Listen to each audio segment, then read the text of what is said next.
ತರುವಿನ ನೆರಳು ಕೊಡುವಂತ ಸುಖವು ಕೊಡುವನು ಕೃಪೆಯ ದಿನವು. ಸ್ಥಿರ ಇರುವ ಮನ ಎನಗಿರಲಿ, ಶರಣಾಗತಿ ಎಂದು ಬರಲಿ.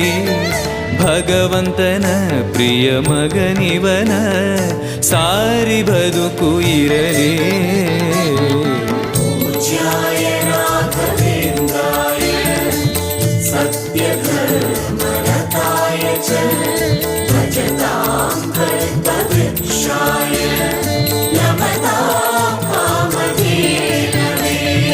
ಆಲಯವೆಂದರೆ ಮಂತ್ರಾಲಯವೇ, ಬೇರೆ ನಾ ಅರಿಯಲಾರೆ.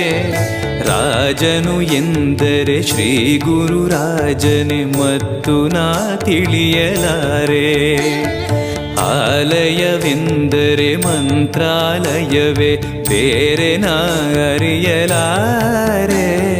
ರಾಜನು ಎಂದರೆ ಶ್ರೀ ಗುರು ರಾಜನೇ, ಮತ್ತು ನಾ ತಿಳಿಯಲಾರೆ.